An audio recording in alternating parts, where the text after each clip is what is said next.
नमस्कार। मैं आपका अपना ब्रजकिशोर तिवारी। वर्तमान समय में देश में चुनाव चल रहे हैं 4 राज्यों में, साथ में बहुत सारी समस्याओं ने भी जन्म ले लिया। इन्हीं चुनावों के दौरान एक राष्ट्रभक्त कवि कुमार विश्वास ने अपने पुराने मित्र दिल्ली के मुख्यमंत्री अरविंद केजरीवाल पर एक आरोप लगाया कि उन्होंने 2017 के पहले उनसे कहा था कि भाई केजरीवाल, तुम ये जो राष्ट्र विरोधी ताकतें हैं पंजाब की, इनका सपोर्ट मत करो। तो उसने कहा था कि भाई हमें किसी भी कीमत पे पंजाब का मुख्यमंत्री बनना है। दिल्ली का मैं बन चुका, अब वहाँ का बनना है। तो उसने कहा कि भाई अगर तुम इस तरीके की हरकतें करोगे और इनको सपोर्ट करोगे तो ये लोग तो पंजाब को पंजाब रहने ही नहीं देंगे, खालिस्तान बना देंगे, तोड़ देंगे। तो उसने कहा तो क्या हुआ, मैं खालिस्तान का पहला प्रधानमंत्री बन जाऊंगा। कितनी शर्मनाक बात है ना। वो अपनी माँ से कैसे आंखें मिलाता होगा जो देश के साथ ऐसा कर रहा है। उसके परिवार के बच्चे और पत्नी उसको कैसे अप्रिशिएट करते होंगे। मुझे बड़ी शर्म आती है ये सब सोच के कि अब परिवार में कोई भी उसका विरोध नहीं करता कि पापा या सुनिए ऐसा आपको नहीं करना चाहिए। चलिए इस बात को भी छोड़ते हैं।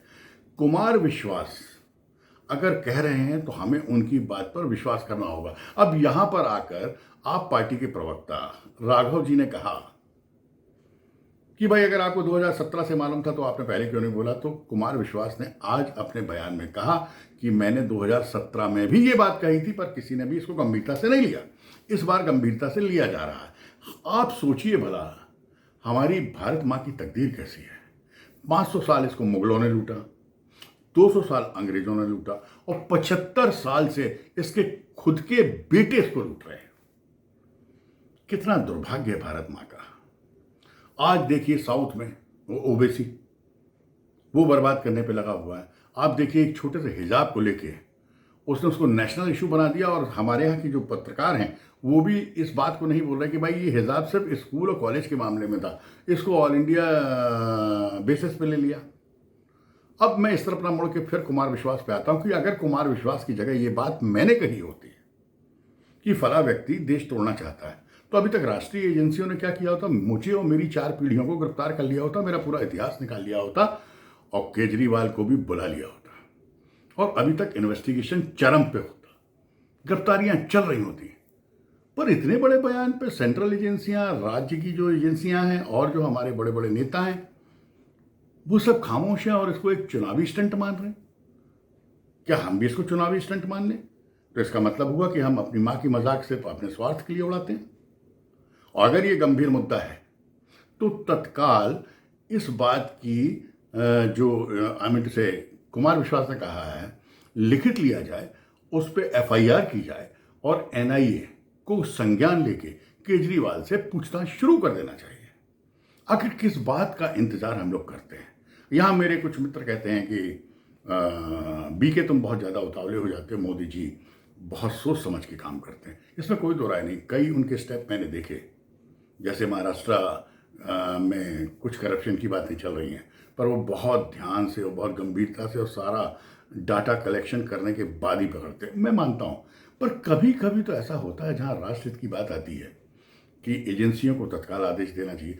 कुमार विश्वास सरेआम चिल्ला रहे हैं। जब आप पार्टी के प्रवक्ता राघव चड्ढा ने कहा कि आपके पास क्या प्रूफ है, तो बड़े शान के साथ कुमार विश्वास ने ये कहा कि अगर मुझे छेड़ोगे तो मैं सारे प्रूफ रख दूंगा। सारे मेरे पास एसएमएस हैं अरविंद केजरीवाल के, कॉल रिकॉर्डिंग है और डॉक्यूमेंट्री प्रूफ भी है। अब ये सब बोलने के बावजूद हमें क्या चुनाव हो जाने का इंतजार करना चाहिए? कम से कम इन गद्दारों को तो उठा के अंदर डालना चाहिए ना। और कुमार विश्वास से सारे प्रूफ लेके एनआईए को इनको डिसबैंड करना चाहिए, इनकी गवर्नमेंट गिराना चाहिए और इनको जेल भेजना चाहिए। आखिर सेंट्रल गवर्नमेंट और सेंट्रल एजेंसीज किसी भी देश के गद्दार के खिलाफ काम करने में इतना स्लो मोशन यूज क्यों करती है? ये मेरी समझ से बाहर है। मैं बहुत दुखी था। बहुत सारे मुद्दे थे आज देश में बात करने के लिए, पर इससे बड़ा मुद्दा मुझे कोई नहीं लगा। हमें शर्म आनी चाहिए और शर्म केजरीवाल जैसे लोगों के परिवार वालों को आना चाहिए कि उनके बच्चे क्यों नहीं कहते कि पापा आप गंदे हैं, उनकी पत्नी क्यों नहीं कहती कि आप मेरे हस्बैंड लायक नहीं हैं, उनके रिश्तेदार क्यों नहीं कहते कि मुझे आपके वक्तव्य पे और आपकी सोच पे और आपके कार्यों पे शर्म आती है। सोचिए भला 2% लोगों को खालिस्तान चाहिए 18% लोगों को गजवा हिंद चाहिए और 80% को सस्ता आलू, प्याज, टमाटर और गैस चाहिए। देश गया भाड़ में। आप सोचिए, अगर देश नहीं होगा तो ये चीजें आपको देगा कौन?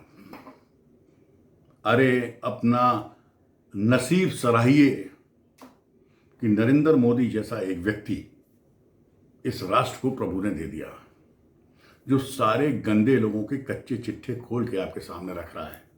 उसके हाथ मजबूत कीजिए ताकि ये आपके जो पलंग में जितने भी खटमल हैं, पिस्सू हैं, इनको निकाल के मारा जा सके और आप अपने पलंग में यानी अपने देश में सुकून से रह सके। अरे विरोध करना ही है तो इनका कीजिए। मैं तो कभी कभी सोचता हूं कि राहुल गांधी को इतने बुद्धिजीवी लोग कांग्रेस में जो हैं वो कैसे सपोर्ट करते हैं। वो कुछ भी बोलता है साहब, कुछ भी बोलता है। किस तरीके से वहां पे उत्तर प्रदेश और बिहार के लोगों को बेइज्जत किया प्रियंका ने खड़े होकर तालियां बजा के, और वही उत्तर प्रदेश में जाके वोट मांग रही। आखिर हमारे देश के मतदाता को शर्म कब आएगी? कब आएगी? कब उसको ये लगेगा कि दे आर इंसल्टिंग अस? अंत में मैं आपसे सिर्फ यही कहना चाहूंगा, ये मुद्दा चुनावी नहीं है, ये सामान्य मुद्दा नहीं है। जो कुमार विश्वास ने कहा है, कुमार विश्वास का जो इतिहास रहा है और जो वर्तमान है, जो वो पंक्तियों में बोलते हैं, अपनी कविताओं में बोलते हैं, एक एक चीज से राष्ट्रभक्ति झलकती है। और केजरीवाल जो बोलता है वो आपको मालूम है। इन दोनों के बीच में जब इतनी बड़ी बयानबाजी हुई है तो ये मान के चलें कि इसके पीछे, पर्दे के पीछे कोई ना कोई बड़ी साजिश थी, है और चल रही है। मैं निवेदन करूंगा सेंट्रल एजेंसीज से और आम जनता से कि इस पर दबाव बनाया जाए और इस मामले को दबने ना दिया जाए किसी भी कीमत पर। केजरीवाल और उसके साथ जो खालिस्तान फोर्स के लोग लगे हुए हैं, इन सब का कच्चा चिट्ठा सामने आना चाहिए। चुनाव का इंतजार जरूरी नहीं है। ये आम जनता है, सब समझ रही है। नमस्कार।